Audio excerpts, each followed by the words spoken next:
Alors aujourd'hui, on va voir comment prendre soin de ces mousses au niveau des joints spi de fourche. Donc la partie qui est à l'intérieur ici, qui fait l'étanchéité entre le plongeur qui est là et le fourreau qui est là. Alors le vélo est bien à l'envers. Voilà, il n'y a pas besoin de retourner vos écrans. Du coup, l'idée, c'est que je ne sais pas si vous avez déjà constaté, il se peut que en roulant, voilà, plusieurs sorties, au bout d'un moment, quand on freine du frein avant et qu'on fait un mouvement d'avant en arrière sur le vélo, on se retrouve avec un petit peu de jeu et éventuellement un petit claquement qu'on ressent quand on pose ses doigts à ce niveau-là.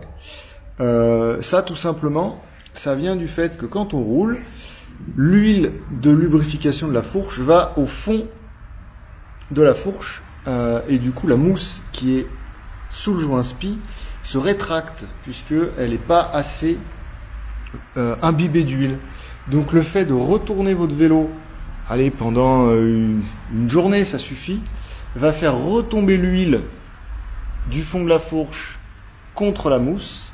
La mousse, elle va gonfler et elle va combler ce petit claquement. Du coup, moins de jeu et ça fait du bien pour la mousse puisque du coup, elle ne va pas se dessécher et ça va permettre d'avoir une meilleure durée de vie du joint spi. Donc ça, c'est une technique assez simple. Vous pouvez mettre en œuvre.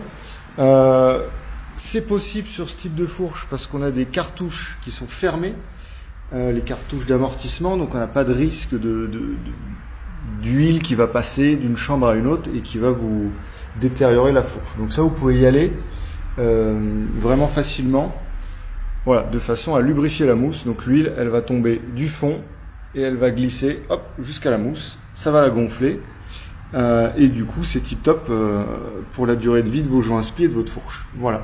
Et cerise sur le gâteau, vous aurez aussi la possibilité de contrôler la purge de vos freins, puisque du coup, eux aussi se retrouvent à l'envers.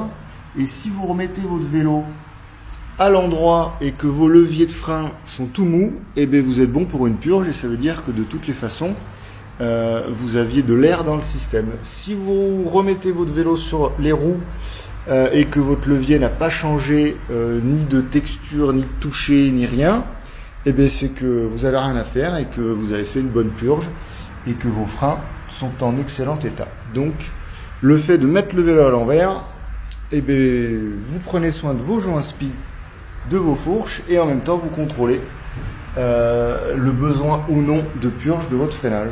Voilà, et bien on se retrouve un peu plus tard pour un nouveau petit tuto. Allez, ciao!